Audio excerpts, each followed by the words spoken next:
Hello and welcome to today's episode of the Jacksonville Jaguars Insider Podcast.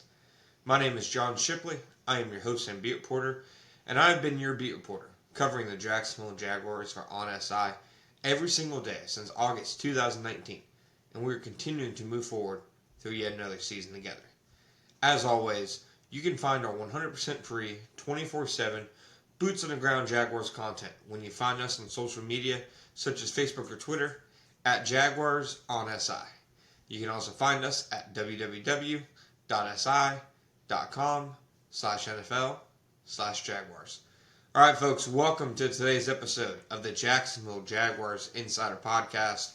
My name is John Shipley. Today we are now turning our focus from the Jaguars' big statement win over the Los Angeles Chargers and are now turning it toward Week 12 and the Arizona Cardinals.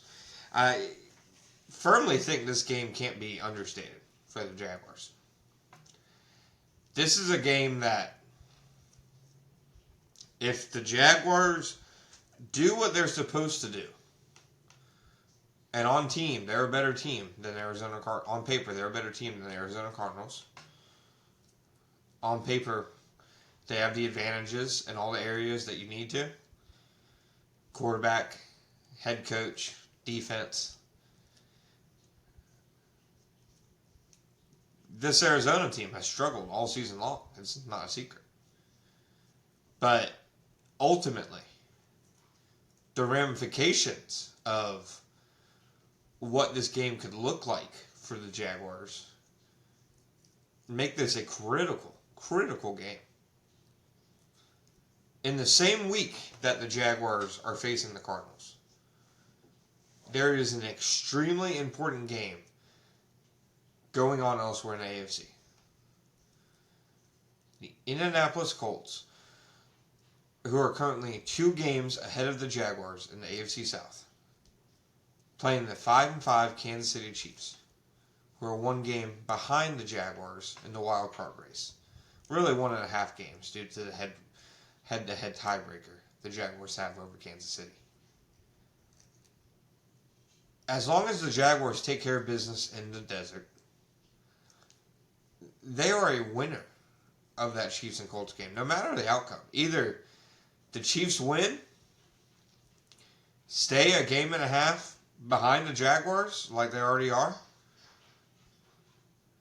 and the Colts drop a game, and suddenly a path opens for the Jaguars to win the AFC South, being only a game behind the Colts with 6 weeks left, and 2 of those 6 games are against the Colts. I mean, folks, that one's coming here in a couple weeks. That is the biggest game of the Liam Cohen era. And we will talk about that game and dissect it, of course, when it comes. But if the Jaguars take care of business in Arizona and Kansas City wins, the Jaguars find themselves in great positioning. And then let's say the Jaguars win in Arizona and the Colts beat the Chiefs. Colts, 3 games better record-wise than the Chiefs right now. I don't think it'd be an outcome that would shock anybody. I know the Chiefs are still the Chiefs, but you are what your record says you are. If that happens, the Chiefs go 2.5 games behind the Jaguars in the wild card race with 6 weeks left. Plus, the Jaguars are already jumping ahead of the Los Angeles Chargers with a win.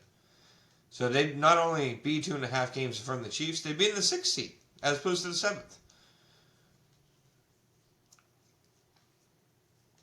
Due to those tiebreakers that they have over Kansas City, that they now have over Los Angeles, they're in a good position as long as they keep pace with the rest of the AFC South. The Houston Texans will namely be one to watch. Texans got a tough one against Buffalo that could dictate a lot of things. Baltimore's also coming up hot. If they factor into their divisional race, Pittsburgh, potential wildcard team. It's looking like Denver's going to win the AFC West, but it sure feels like Buffalo is a wildcard team. It's a crazy AFC right now, people. And the Jaguars, I believe, are set up to at least have the opportunity to control their own destiny with a win against the Arizona Cardinals. Now, like I said, looking at this game on paper. On paper, the Jaguars are better than them pretty much across the board. Yes. On paper, the Jaguars should defeat them. Yes. The game isn't played on paper, as we know. I mean, there were 2 games on paper the Jaguars have lost this year that they should have won. So, ultimately, I don't think there's any opponent for the Jaguars and how volatile they've been week in and week out that I can just say, okay, this game won't be competitive. They're going to smoke them. Because, like, the Jaguars certainly, and that's the thing, it's not saying they don't have the ability to do so. They certainly have the ability. They just smoked the Los Angeles Chargers. But they're so volatile, it's hard for me to have the confidence to predict that. Ben Solak, ESPN, great analyst, great guy, had a piece where he looked at, the top 3 new head coaches, and he had Ben Johnson and Mike Vrabel and then Liam Cohen. And for the Jaguars, he pointed out that, like, while they're middle of the pack in a lot of things, EPA per play, success rate, DVOA, their football power index, whatever you want to call it, Jaguars are probably about 15th, 16th in the league. But they're not an average football team. They have remarkable highs and also remarkable lows. Here's what Ben Solak said. Of the 328 NFL games played so far this season, the Jaguars' defense has 3 of the 50 best by success rate and 3 of the 75 worst. By offensive success rate, they just had the 18th best game in the league this season in their 35-6 win over the Chargers, and the 3rd best game of Lawrence's career, just 1 week after having the 241st best game by success rate. That's why I can't go into a game predicting they will push the team around. Not until we just see it consistently. But I do think this is a game they should obviously win.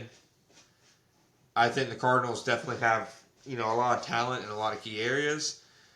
I don't, Jacoby, I know obviously the record he set last week.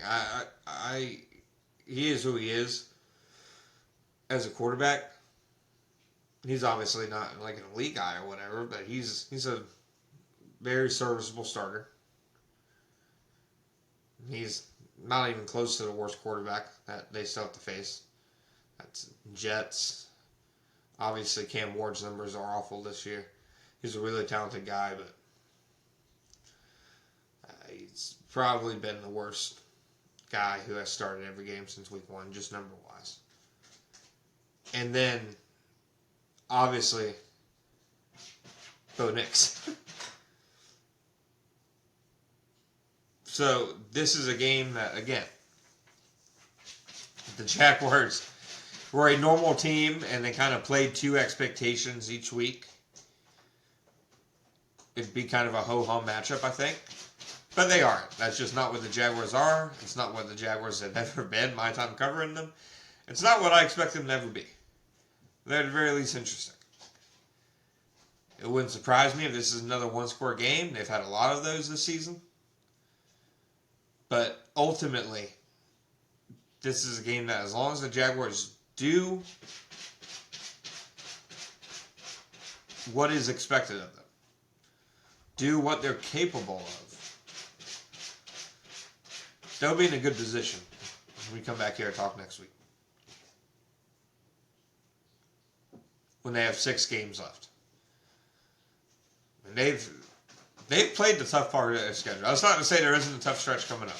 There's 1 2-week stretch where they play Denver and Indianapolis. That's a really tough stretch. I believe it's week 16 and 17, so it's right at the end of the season. But I firmly believe the Jaguars, if they win this Sunday, will have a playoff spot. That's how important I think this game is in terms of positioning. Thank you guys for listening to today's episode of the Jacksonville Jaguars Insider Podcast. My name is John Shipley. I'll be back next time.